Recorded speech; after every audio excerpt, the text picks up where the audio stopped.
ja uue alguseks. Suur tänu, Kalmer. Tervitan ka teid, armsad vennad ja õed. Siin kohe varsti on läbi saamas aasta 2020 ja mis siin öelda muud, kui oli tõepoolest üks eriline aasta, nii nagu öeldakse, aastad ei ole vennad ja eks me seda nägime ja tundsime ja kogesime omal nahal ka, kes vähem, kes rohkem.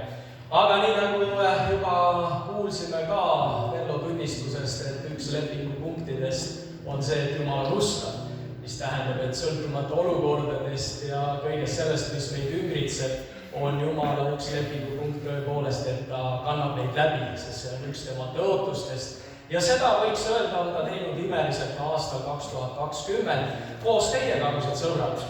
Et siin ei ole Jumalal ainuvalitsemise õigus olnud, vaid siin ta on kaasanud neid väikeseid valitsejaid veel enda kõrvale. Ja nimelt ma pean ütlema teile küll, et suur tänu teile, et iga teie panus ka aasta 2020 niivõrd kuivõrd palju ja võimalik teile anda, on andnud selle, et kogudus on hakkama saanud. Ja siin aasta lõpus võime veel tunda rõõmu sellest, et me näeme, et meil on uus tehnika ligemale 10 000 euro eest ja öelda, et selles kitsas olukorras Jumal ei tee imesid, teeb ikka. Ja teeb uskumatult võrratuid imesid, kui me teda usaldame. Ja tahan teid tõesti südamest tänada. Aasta on olnud, võiks öelda, isegi külluslikum kui teised eelnevad aastad. Nii et me võime ütelda, et sellel hetkel, kui kõik see kevadel juhtus, oli korraga tunne, et kuidas me üldse hakkama saame. Aga nii nagu kõlas, ustav on Jumal, kui me toetume temale, usaldame temale kõik, ka selle kõige väiksem osa. Temal on see võime see asi paljundada ja teha sellest midagi, mida inimlikult sa ette ei näegi, mis üldse on võimalik. Nii et ma ühel viisil ütlen, et aasta ei olnud kerge, teisalt ma ütlen, et sellist võrratut õnnistuste aastat ei ole pikka aega kogenud. Ja kohe tuleb meelde apostlite tegude raamat, mida täna on ka juba mainitud, kui esimene kogudus pidi tundma tagakiusu, siis samas selles raskes olukorras kogudus kasvas. Ja seda võime öelda ka meie koguduse kohta. Sellel aastal me oleme kasvanud rohkem kui eelnevad 5 aastat näiteks. Inimesed on olnud usule, me oleme ristinud, inimesed saanud päästetud, inimesed saanud terveks. Jumal tegutseb ja kuidagi kummaline on, et just siis, kui need surved ja pressid nagu tugevad ja su ainuke lootus ei olegi keegi teine kui Jumal, paned põlved maha, hüüad tema nime appi ja tema tegutseb. Suur tänu teile, vennad, et nii nagu ma ütlesin, et teie olete osa olnud kõigest sellest ka.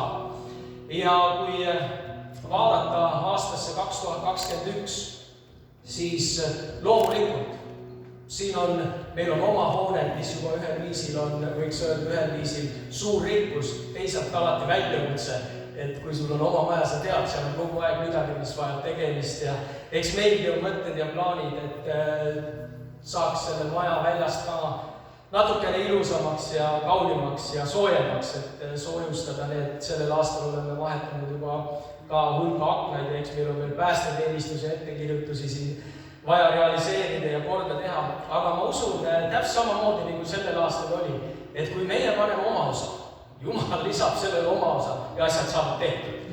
Ja teine kord veel imelisemalt, kui sa oskad ette kujutada. Nii et me läheme jälle vastu aastale 2021, mis on täis väljakutseid, aga väljakutse on alati ka põnevus ja see on ka alati koht, kus sul on võimalik kasvada.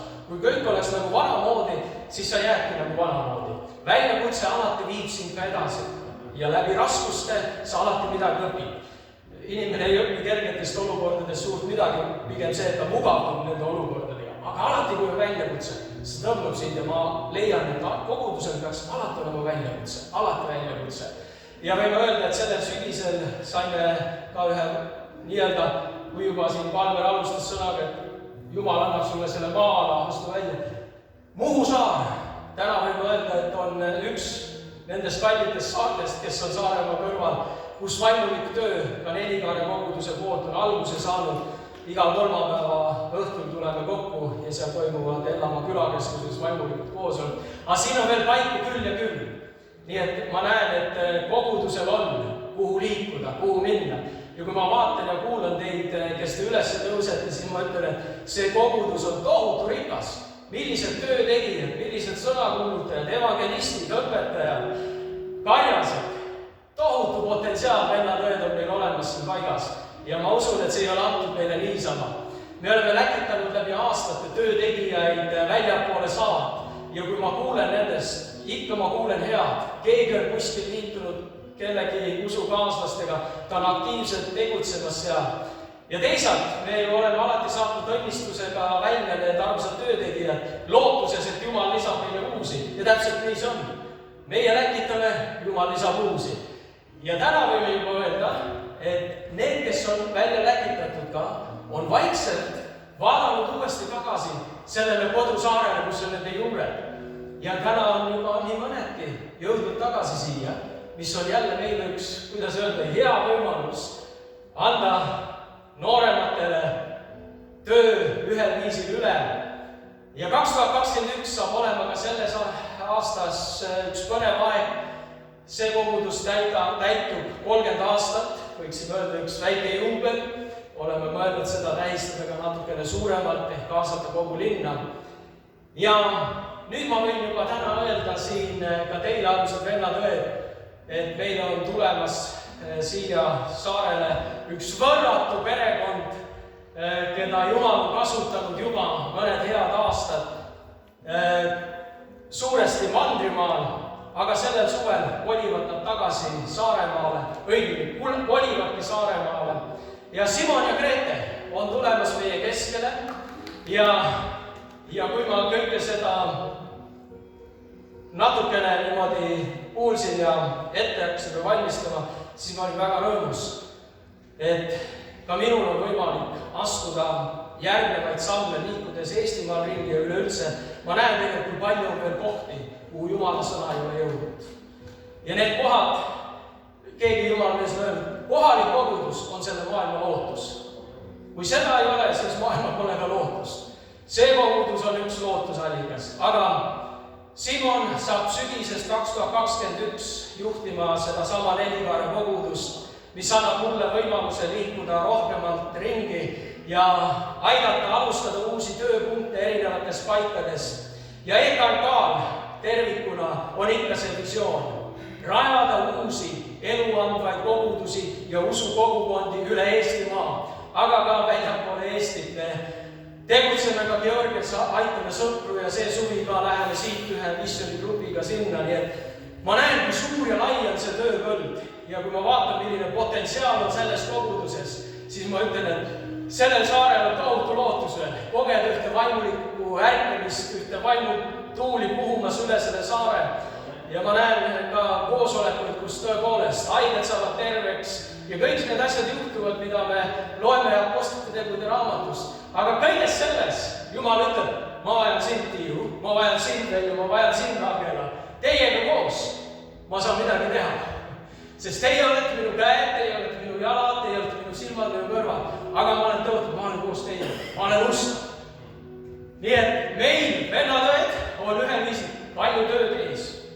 Ja teisalt, me ei tee seda tööd üksi, ära mitte kunagi. Me vajame üksteist. Ja Jumal on andnud meile igale ühele need annid, mida ta soovib kasutada. Püüame mõista, mis on kellegi and. Mitte kritiseerida, vaid pigem julgustada, kuidas sa ainult tööle läheks, kuidas sa hakkas kasvama. Ja mul nii hea meel, et ma näen ka, kuidas siit kogudusest lähevad inimesed tahavad ennast vaimulikult tugevamaks ka nii-öelda koolitada ja siin Diakon Ail ja Andre, kes on seminaris õppimas ja meie piiblikooli õpilased e-õhtukoolis. Tohutu potentsiaal, kui sa kõike seda sisu hakkad vaatama, siis tegelikult see asi kõik keeb. Kui sa oled ühe valdkonna, siis võib-olla siis nii palju ei hoova. Aga kui sa kõigi nendega kohtud ja kuuled ja tajud seda, siis sa ütled, et oi Jumal, kõrvatu. Sinu ilu on ikka tõesti üks täiuslik fenomen selles maailmas, et igat ühte läheb vaja. Nii et vennad-õed, rõõmustame Issandas, et palju on tehtud ja rõõmustame sellest, et palju on ka teha. See kasvatab teid ja viib edasi. Jumal väga õnnistagu teid ka sellel lõppeval aastal.